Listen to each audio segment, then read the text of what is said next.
내가 주께 노래하리니 라는 말씀이 나오죠. 내가 주께 노래하리라 라는 제목으로 말씀을 전하도록 하겠습니다. 자, 오늘 본문은 이스라엘 백성들이 하나님께 노래하는 모습을 그렇게 기록하고 있습니다. 출애굽기 15장. 노래는 모세와 이스라엘 백성들이 다 함께 노래하는 그야말로 거대한 합창이었습니다. 아마도 인류 역사상 오늘 본문에서와 같은 많은 사람들이 모여서 한 목소리로 그렇게 노래한 그런 일은 없을 것입니다. 왜냐하면 이때 합창은 남자들만 60만 명, 대략 200만에서 많게는 300만의 사람들이 모여서 부른 노래이기 때문에 그렇습니다. 이처럼 많은 사람들이 한 장소에 모여서 한 목소리로, 한 주제로 같은 시간에 노래한 경우가 역사상 있었을까요? 우리나라가 2002년 월드컵 때 수십만의 사람들이 전국 각곳에서 그래서 수백만이 모여서 그렇게 오필슨 코리아를 외치고 이 국가를 노래하고 했던 그것에 사람들이 놀랐다고 하고 세계가 놀랐다고 하지만 오늘 본문에서 일어났던 이 역사에 비하면 아무것도 아닌 것입니다. 그보다 더 크고 더 놀랍고 더 웅장한 노래가 일어났던 것이죠. 자, 그렇다면 왜 이처럼 이스라엘 백성들이 이렇게 노래를 했던 것입니까? 이렇게 목소리 높여 찬양했던 것입니까? 그것은 그들이 그처럼 노래하지 않으면 안 될 만한 그런 일이 그들에게 있었기 때문이죠. 자, 우리는 이 당시에 이스라엘 백성들에게 어떤 일이 일어났는지를 익히 알고 있습니다. 자, 그럼 오늘 우리가 이것을 보면서 다시 한번 오늘 우리가 노래하는 이유, 우리가 주님을 찬양하는 그 이유를 다시 한번 발견하는 그런 시간을 갖기 원합니다. 오늘도 우리가 찬양을 했는데, 주님을 노래했는데, 우리가 노래하는 이유, 부를 수 있는 노래를 주님께서 우리에게 주셨는데, 오늘 본문을 통해서 이스라엘의 이 모습을 보면서 그것을 참고해 보고자 합니다. 자, 이스라엘 백성들은 이집트에서 일어났던 모든 일들을 봤습니다. 이집트와 파라오에게 일어난 10가지 재앙을 보았고 그들의 온 땅과 바다와 강과 가축과 나무와 식물 심지어 첫 아들의 죽음에 이르는 그 모든 것들을 지켜봤습니다. 그래서 그들은 파라오와 그 이집트 백성들은 이집트를 떠나라고 이스라엘 백성들을 등 떠밀었죠. 그때 그들은 의기양양하게 나왔다고 성경은 기록하고 있는데 우리 12장을 함께 보겠습니다. 출애굽기 12장 31절부터 33절까지를 보겠습니다.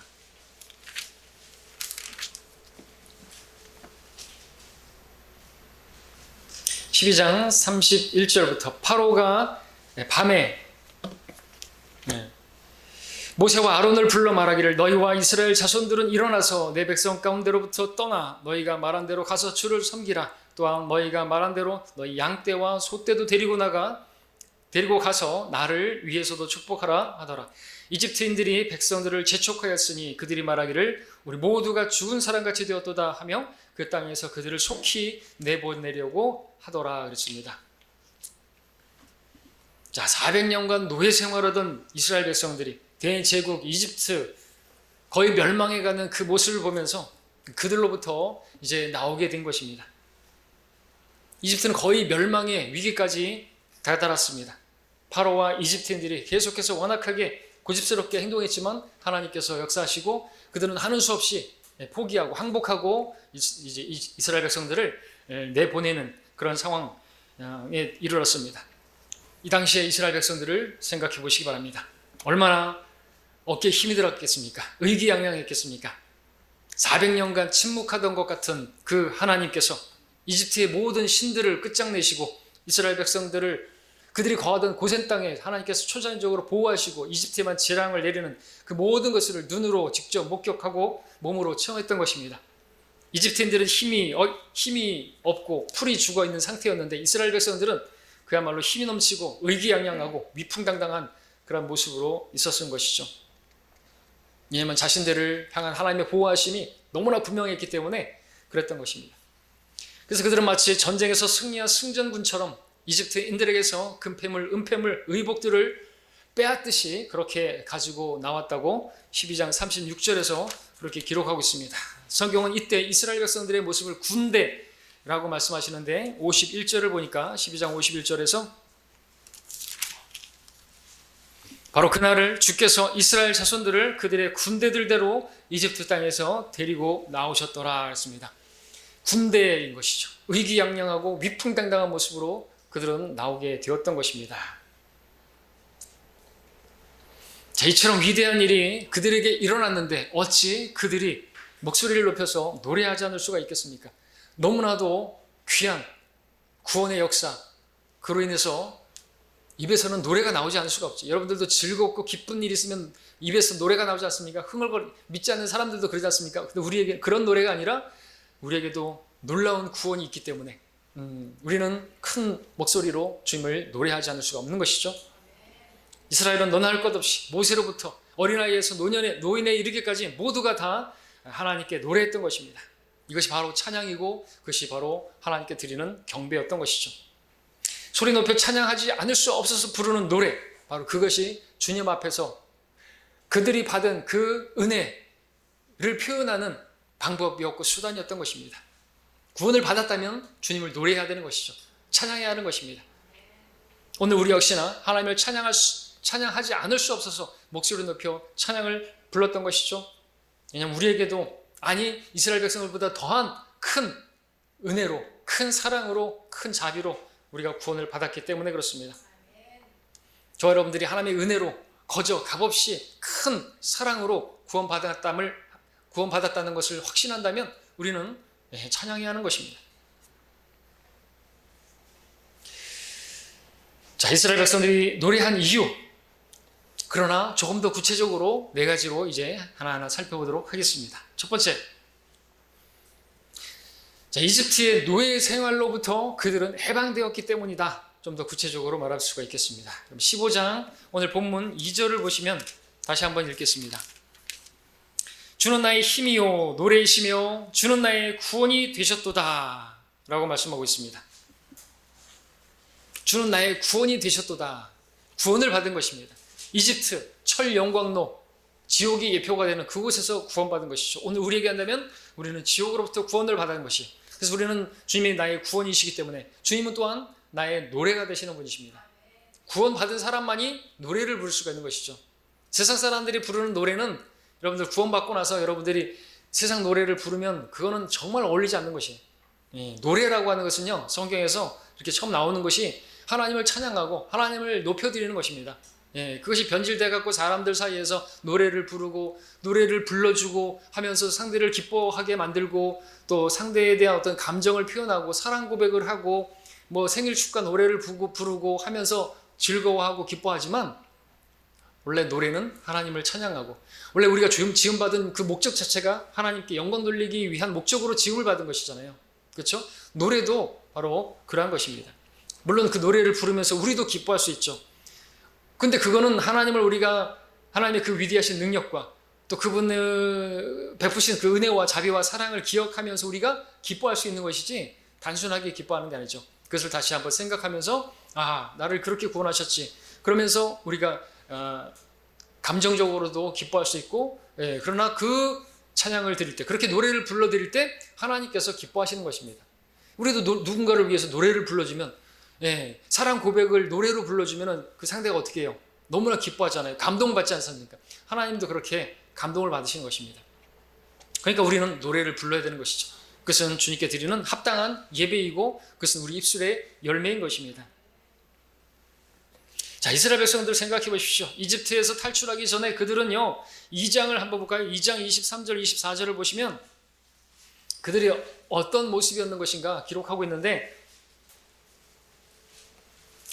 출애굽기 2장 23절 24절에서 세월이 지나서 그 이집트 왕은 죽고 이스라엘 자손들은 노예 생활로 인하여 탄식하여 부르짖으니 노예 생활로 인하여 그들의 부르짖음이 하나님께 상달되어 하나님께서 그들의 신음소리를 들으시고 하나님께서 아브라함과 이삭과 야곱과 맺은 그의 언약을 기억하시더라 말씀하고 있습니다. 그들은 이집트에서 탈출하기 전에 종이고 노예로서 신음하며 고통하며 살았던 것입니다. 400년이라는 시간, 엄청난 시간이죠. 400년 동안 그들은 보내면서 그들에게 약속하셨던 그 하나님의 약속을 잊어버릴 수도 있었을 것입니다. 근데 하나님은 기억하고 계셨던 것이죠. 진작에 부르짖지. 400년이라는 기간, 몇 대에 걸쳐서 내려온 조상들의 이야기를 믿고 기다린다는 것이 시간이 지나면서 정말 거의 어려운 그런 일이었을 것입니다. 자, 그런데 창세기 15장에서 하나님께서는 아브라함과 언약을 맺으시면서 창세기 15장에서 그 맺었던 그 언약을 기억하시고 아브라함의 자손들을 그런데 그때부터 주님께서 말씀하셨죠. 타국의 땅에서 그들이 400년간 섬길 거라고 15장 13절에서 말씀하고 있습니다. 4대 만에 나올 것이라고 말씀하셨던 것이죠. 많은 학자들은 왜 하나님께서 그렇게 약속을 주시면서 그렇게 4대 곧 400년 동안 그렇게 고난을 받을 것을 허락하셨는지에 대해서 궁금해하지만 그에 대해 15장 16절에서는 이는 아모리인들의 죄악이 가득 차지 않았기 때문이라 그렇게 말씀하고 있습니다. 한마디로 말해서. 그러니까 죄 때문인 것이죠. 하나님께서는 이방인들의 죄가 충만하게 되면 이스라엘 백성들을 통해서 그들을 심판하시고 또 이스라엘이 죄가 충만하게 되면 하나님께서 이방인들을 통해서 그들을 심판하셨던 것을 보게 되는 것입니다. 그러니까 원인과 그 모든 결과는 다 죄의 삭슨 사망이라는 죄로 인한 그 삭스로 그들이 심판을 받게 되었던 것이죠. 그들의 재판관계를 보게 되면 그들 역시나 계속 또 죄를 지면 하나님께서 이방인들을 통해서 또 그들을 심판하시고 내쫓김을 당하고 종살이를 하고 하는 것들을 보게 되는 것입니다. 자, 이스라엘 백성들은 400년의 노예 생활로부터 해방되자 노래하지 않을 수가 없었던 것입니다. 15장 2절을 다시 한번 보겠습니다. 출애굽기 15장 2절에 주는 나의 힘이요 노래시며 주는 나의 구원이 되셨도다. 주는 나의 하나님이시니 내가 주께 처소를 예비하겠으며 내 조상의 하나님이신 주를 드높이리로다. 그랬습니다. 하나님께 처소를 예비한다. 하나님을 예배하고 하나님을 노래할 수 있는 그런 단상이라고 말할 수도 있겠죠. 자, 오늘 우리는 왜 하나님께 노래하는 것입니까? 왜 그분을 찬양하는 것입니까? 바로 우리가 평생을 노예로 속박되어 있던 자들이었기 때문에 그렇죠. 그런 우리를 구원하셨기 때문에 그렇죠. 히브리서 2장 15절에서 또 죽음을 두려워함으로 평생을 노예로 속박되어 있는 자들을 놓아주시려 함이라 말씀하고 있습니다. 주님께서 우리에게 행하신 일인 것입니다. 노예로 속박되어 있던 마귀에게 속박되어 있던 죄의 종이요 노예로 있었던 그런 우리를 해방시켜 주신 분이 우리 주 예수 그리스도이신 것입니다. 우리 죄들을 없애심으로써 죄에 대한 심판을 받으심으로써 우리가 받아야 할 형벌을 명쾌하신 것이죠. 구원받지 않은 사람들의 미래는 암울한 것입니다. 참담한 것입니다. 아무런 소망이 없습니다. 아무런 약속도 없기 때문에 그렇죠. 바로 우리가 그랬던 사람들이라고 에베소서 말씀하고 있습니다. 우리가 이방이었을 때는 약속도 없고 하나님도 없고 아무런 소망도 없었던 사람들이었다 말하고 있습니다. 이스라엘 백성들에게 있어서 400년이라는 기간은 정말 헤어나올 수 없는 절망적인 그런 시간이었을 것입니다. 40은 시험의 숫자인데 400이면 오죽하겠습니까? 근데 하나님께서 이스라엘 백성들을 그 이집트에서 구출해 내신 것입니다. 그런데 그렇게 구출받고 나서 해방되고 나서 어찌 가만히 있을 수가 있었겠습니까? 노래했던 것이죠. 당연한 것입니다. 구원받은 자들에게 노래는 합당한 것입니다. 우리 역시나 마찬가지입니다. 하나님께서 영원한 저주와 그 멸망으로부터 우리를 구원해 주신 것입니다. 어찌 가만히 있을 수가 있는 것입니다. 노래해야 하는 것입니다. 찬양해야 되는 것입니다. 그 목적으로 우리를 구원하셨기 때문이다.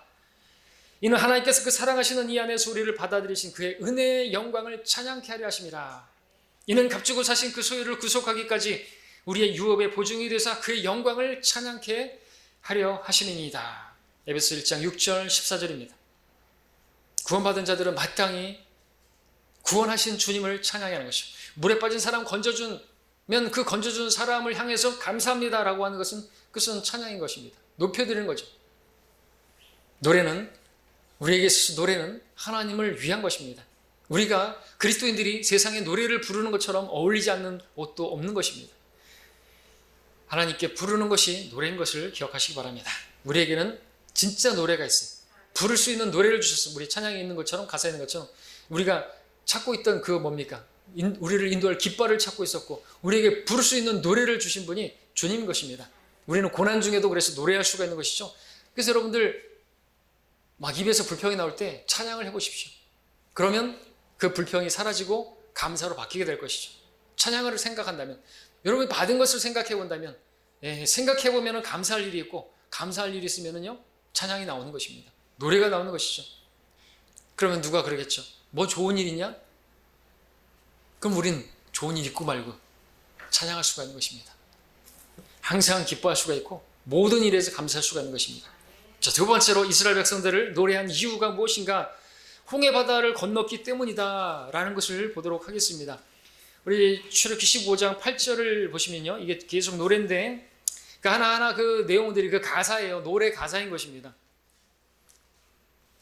뭐 15장 1절의 하반절에서도 그 탄자를 바닷속으로 빠뜨렸음이라 이제 말하고 있는데 홍해 바다 사건이 나오죠. 8절에 보니까 주의 콧기모로 물들이 함께 모였으며 큰 물들이 무더기처럼 일어서고 그 깊음이 바다의 심장 가운데 응결되었도다라고 말하고 있습니다. 자, 그들은 6월절 어린 양의 피로 그들이 구속받고 이제 나와서 죽을 뻔한 순간을 맞았죠. 네. 그런데 바로 그것은 홍해 바다 사건인 것입니다. 그들은 거기를 빠져나온 것이 엄청난 고난, 죽음의 골짜기를 지나는 거길 빠져나오고 나서 그들은 노래한 것입니다. 15장에서. 자, 이스라엘 백성들이 이집트를 빠져나와서 얼마 안 되어가지고 큰 위기를 만나게 되었습니다. 구원받고 나서 바로 엄청난 위기가 찾아온 것이죠. 바로 자신들 앞에 엄청난 큰 자기들을 삼킬 것 같은 홍해 바다가 펼쳐져 있는 것이죠. 뒤에는 이집트 군대가 파로와 함께 그렇게 출격해 오고 있는 것이죠. 14장 8절을 보십시오.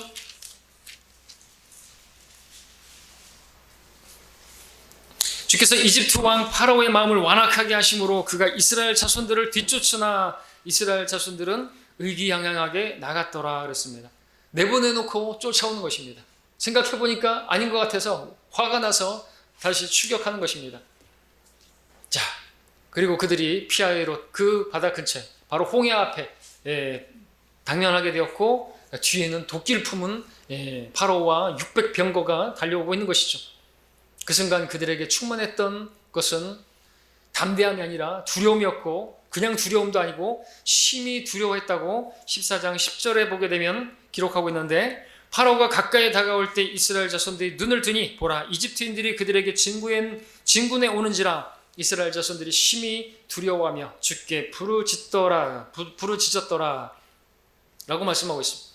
자, 이 구절에서 우리가 또 잠시 주목할 부분은 심히라는 그 기록인데 심히라는 이 단어가 영어로는 S-O-R-E라는 단어인데 이 단어는 여러분들이 검색해보도 알겠지만 마음이 상해서라는 표현입니다. 감정이 상해서라는 것이죠. 그럴만도 하겠죠. 그렇기 때문에 바로 다음에 9절에서는 이제 12절, 11절에서 그렇게 모세에게 불평하지 않습니까? 이집트에서 무덤이 없어서 내가 우리를 끌어내어 광야에서 죽게 하느냐? 어찌하여 내가 우리를 이집트에서 데리고 나와서 우리에게 이같이 행하느냐? 그러면서 막 투정하고 사람에게 불평하는 것입니다. 여러분들도 구원받고 나서 바로 너무나 감사하고 그런데 엄청난 또 어려움이 있는 것입니다. 그럴 때 여러분들은 이러려고 나를 구원해 주셨느냐고. 나를 이제 하나님의 자녀로 만들어 주셨으면 이제 앞길이 탄탄대로고 이제 꽃길만 걷게 해주셔야 될 거 아니냐고 라고 말을 하는 상황인데 오히려 큰 시련이 있는 것이 오히려 가족들에게서 어려움이 있는 것이고 박해가 있는 것이고 그런 것이죠. 그럴 때 어떻습니까? 마음이 상하게 될 수가 있지 않습니까?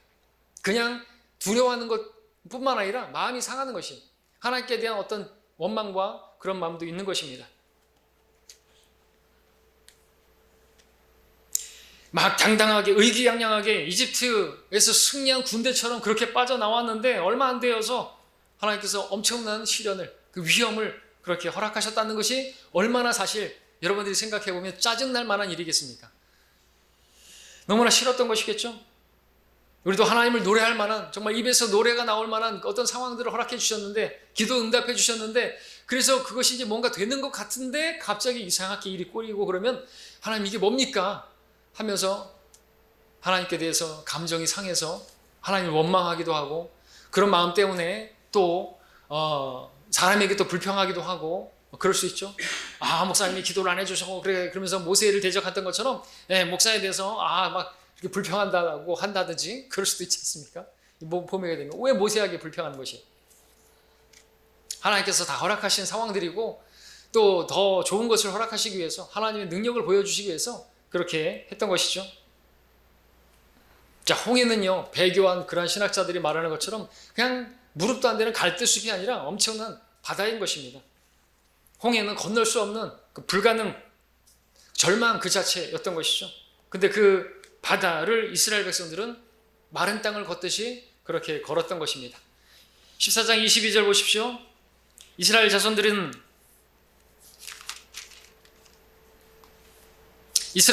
바다 한가운데를 통과하여 마른 땅 위로 갔는데 물이 그들에게 오른쪽과 왼쪽에서 벽이 되었더라.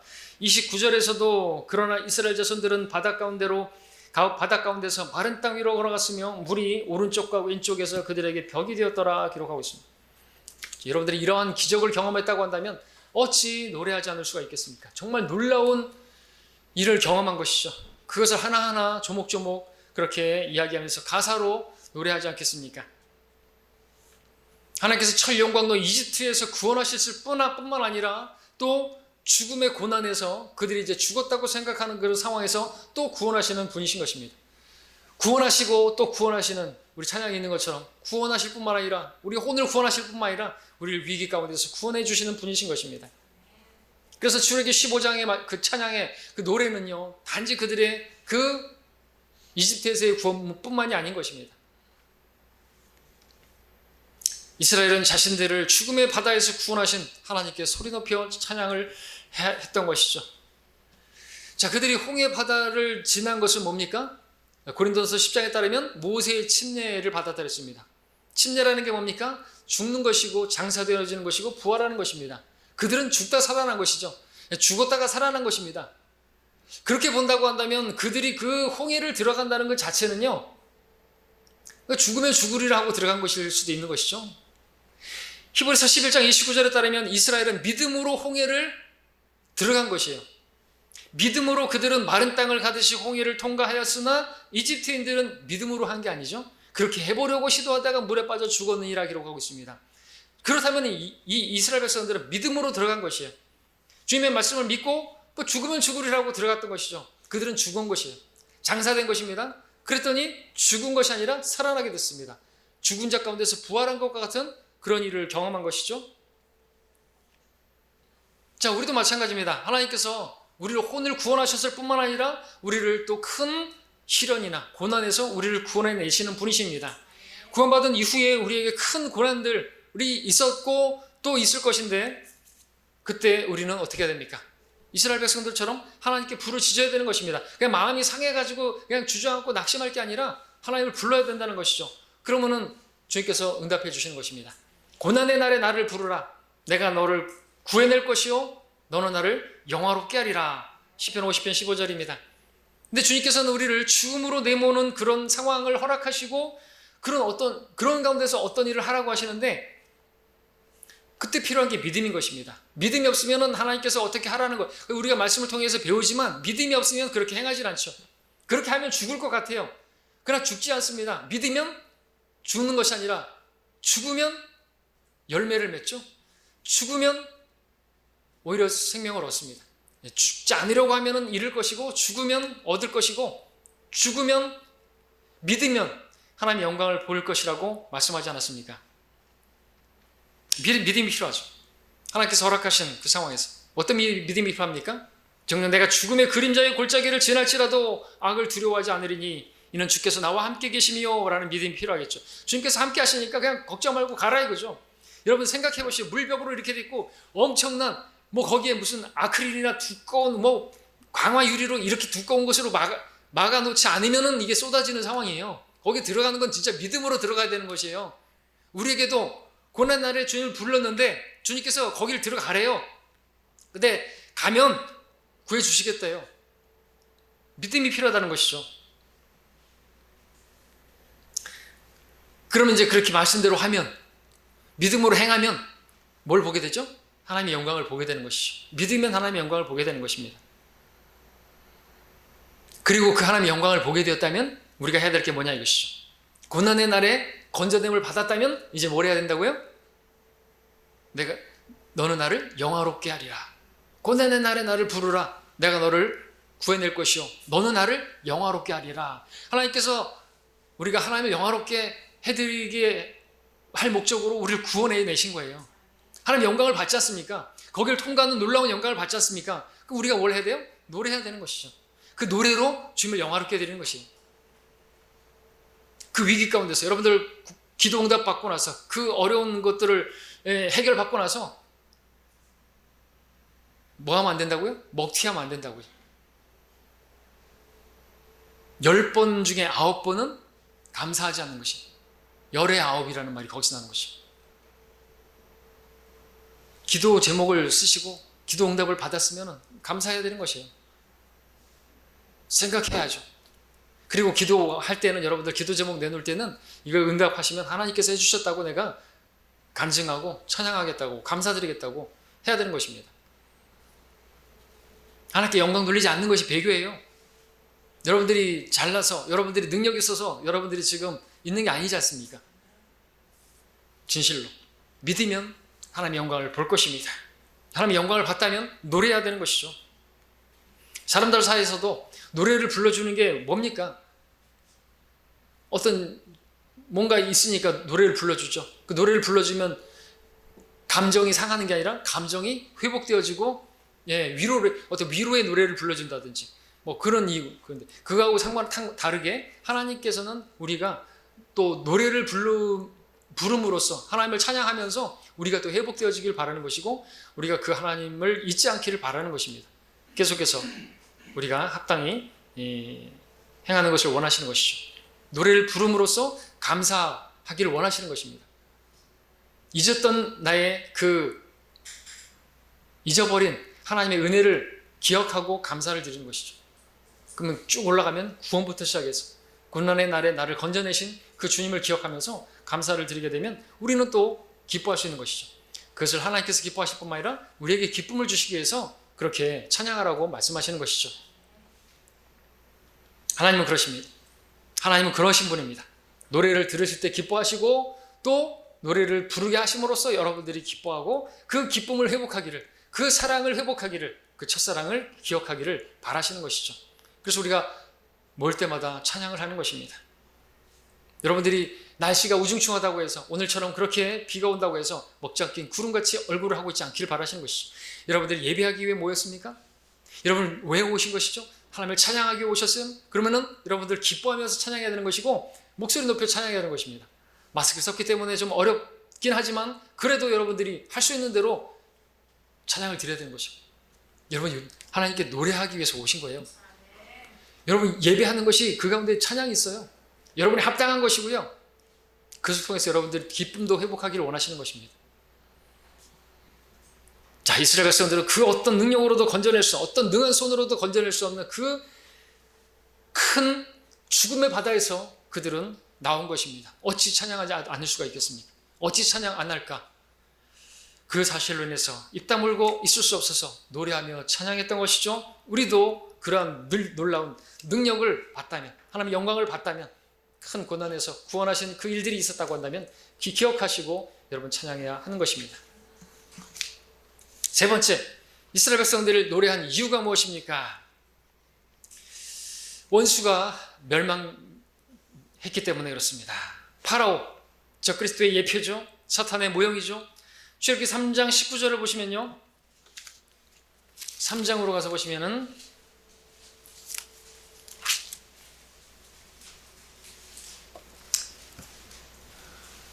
3장 19절에 내가 확실히 아노니 어떤 능한 손으로도 이집트 왕이 너희를 결코 가게 하지 아니할 것이나 그랬습니다. 여기서 우리가 알 수 있는 것은 하나님의 미리 아심이 먼저 있었다는 거죠. 내가 확실히 아노니 그랬습니다. 그러니까 칼빈주의자들이 말하는 것처럼 그렇게 그런 예정이 아닌 것이 하나님의 미리 아심이 전제가 되는 것입니다. 확실히 아는 것입니다. 파로가 먼저 하나님 앞에 자신의 뜻을 굽히지 않을 완악한 것을 보이자 하나님께서 아시고 그의 마음을 완악하게 하시고 4장 21절에서 그래서 주께서 모세에게 말씀하시기를 내가 이집트로 돌아가거든 너는 주의하여 내가 내 손에 준 그러한 모든 이적들을 파로 앞에서 다 행하라. 그러나 내가 그의 마음을 완악하게 하리니 그는 백성을 가게 하지 아니하리라. 하나님 미래하심이 있고 그 다음에 그렇게 일이 벌어지는 것이죠. 파로가 억울한 게 아니에요. 하나님께서 그렇게 정하셨기 때문에 그런 게 아닌 것이죠. 그가 그렇게 정했기 때문에 또 하나님께서는 그를 완악하게 하신 것이에요. 기회가 전혀 없는 것이 아니에요. 기회 없이 멸망하는 사람 없습니다. 수차례 또 그는 돌이킬 수 있는 기회들을 맞았습니다. 누구보다도 놀라운 기적을 보면서, 하나님의 능력을 보면서 그가 회개할 수 있는 기회들을 누구보다도, 어떤 불신자들보다도 많이 가졌다고 말할 수가 역으로 있는 것이죠. 자기의 아들의 죽음까지도 경험했습니다. 그러면 얼마든지 돌이킬 수가 있었지만 끝까지 그는 완악하게 행함으로써 홍해 바다에서, 그 죽음의 바다에서 이제 죽게 된 것이죠. 14장 28절을 보시면 물이 되돌아와서 그들을 쫓아 바닷 가운데로 들어온 병거들과 기병들과 파로의 모든 군대를 덮으니 그들 중에 한 사람도 남지 않았더라 기록하고 있습니다. 그래서 출애굽기 15장의 그 노래에는, 이스라엘 백성들이 부른 노래 가사에는 바로 이 내용이 나오는 것이죠. 하나님께서 원수를 바다에서 멸하셨다라는 것입니다. 출애굽기 15장 1절을 다시 한번 볼까요? 15장 1절에 이때에 모세와 이스라엘 자손들이 주께 이 노래를 노래하고 고하여 말씀드리기를, 내가 주께 노래하니 주께서 영광스럽게 승리하셨으며 말과 그 탄자를 바닷속으로 빠뜨리셨습니다 했습니다. 그러니까 노래하는 이유 가운데 뭐가 있냐니까 바로 원수를 멸망시킨 하나님의 역사에 대해서 노래하고 있다는 거죠. 3절 4절도 보시면요, 읽지 않은 3절 4절, 주는 전사시오 주는 그분의 이름이로다. 파로의 병거들과 그의 군대를 바닷속에다 던져 넣으시고 그가 택한 대장들도 홍해에 빠뜨리셨도다. 깊은 물이 그들을 덮쳤더니 그들이 돌처럼 바닥에 가라앉았도다. 노래의 가사가 바로 이것인 것이죠. 그들의 원수들을 하나님께서 심판하신 것에 대해서 노래했다라는 것입니다. 시편 136편도 이제 다 그 홍해를 빠져나오고 이스라엘이 이집트에서 빠져나온 그 내용 가운데서 감사합니다, 감사합니다 나오는 내용이죠. 그의 자비가 영원히 지속된다라는 것인데, 13절부터 15절까지를 보면 홍해를 둘로 가르신 분께 감사하라, 이스라엘을 그 가운데로 통과하게 하신 분께 감사하라, 그러면서 파로와 그의 군대를 홍해에 쓸어 넣으신 분께 감사하라. 노래 가사에 그 내용이 나오는 것입니다. 원수를 멸하신 것에 대해서. 자, 원수의 멸망은 기뻐해야 할 일이죠. 물론 이 원수는 우리 개개인의 원수를 말하는 거죠. 성경은 우리 개개인의 원수처럼 나를 대하는 그런 사람들조차도 우리는 사랑하라고 말씀하고 있는 것입니다. 근데 우리의 대적, 마귀의 멸망에 대해서는 우리가 기뻐할 수 있는 것이죠. 왜? 그것은 하나님의 능력으로 그 일들을 이루셨기 때문에 그렇습니다. 원수의 멸망, 마귀의 멸망, 결국 지금은 아직 마귀가 불못에 던져지지 않았기 때문에 그의 멸망을 보면서 우리가 노래할 수는 조금 부족한 부분이 있긴 하지만, 그럼에도 불구하고 우리는 이미 승리한 사람들이라는 사실을 기억할 필요는 있죠. 하나님께서 마귀의 일들은 멸하셨기 때문에 그것을 놓고 우리는 노래할 수 있는 것입니다. 이 목적으로 하나님의 아들이 나타나셨으니 곧 마귀의 일들을 멸하시려는 것이라. 우리는 승리자들입니다. 청년들아, 내가 너희에게 쓰는 것은 너희가 악한 자를 이겼기 때문이며, 청년들아, 내가 너희에게 쓴 것은 너희가 굳세고 하나님의 말씀이 너희 안에 거하며 너희가 악한 자를 이겼기 때문이라. 우리가 이긴 게 아니라 우리가 그리스도 안에 있을 때 우리 안에 계시는 그분이 더 강하셔서 마귀를 멸한 건 아니지만 마귀에 대해서 승리를 주셨기 때문에 우리는 그 부분에 대해서 우리도 찬양할 수가 있어야 되는 것입니다. 하나님께서 마귀를 제압하시고 마귀 앞에서 마귀를 오히려 구경거리로 삼고 우리로 하여금 간증할 수 있겠다고 한다면 우리는 그 부분에 대해서 우리가 주님을 노래할 수가 있는 것이죠. 자, 이스라엘 백성들 파로의 멸망을 보면서 하나님께 노래하지 않을 수가 없었던 것입니다. 그래서 출애굽기 15장의 노래 대부분의 그 노래 가사들이 그 내용을 담고 있었던 것입니다. 왜냐하면 자신들의 그 원수가, 그 대적자가 바로 그였기 때문에 그렇습니다. 파라오, 사탄의 예표가 되는 우리도 마귀의 멸망을 내다보면서 우리는 감사하며 노래할 수가 있어야 되겠죠. 이미 승리하신 그리스도, 또 우리에게 승리를 주시는, 그리고 장차 승리하실 그 예수 그리스도의 역사에 대해서 우리는 찬양해야 하는 것입니다. 자, 마지막으로 네 번째, 이스라엘 백성들이 노래한 이유 무엇인가? 주 하나님의 영원하심 때문에, 주 하나님께서 영원하시기 때문에 15장 18절 보십시오. 그 노래들 가운데 이제 이 말씀이 나옵니다. 주께서 영원 무궁토록 다스리시리이다 라고 찬양하고 있습니다. 노래하고 있습니다. 자, 이 부분은 이스라엘 백성들의 바람이기도 하겠지만 그들이 찬양하는 이유이기도 한 것이다. 만약 이스라엘의 구원의 역사가 홍해에서 끝나고 파라오의 죽음으로 끝나버리고 이후에는 하나님께서 그들의 구원이 되어주지 못한다고 한다면, 그들에게 영원한 구원이 되어지지 못한다고 한다면 무슨 소용이겠습니까? 이스라엘의 구원과 그 번영은 영원해야 하는 것이죠. 이 생에서 끝이 안 되겠죠. 하나님께서 그들을 영원토록 다스리시는 그분은 그들의 영원하신 하나님이시고 영원한 구원자이시고 통치자이시기를 바라는 것입니다.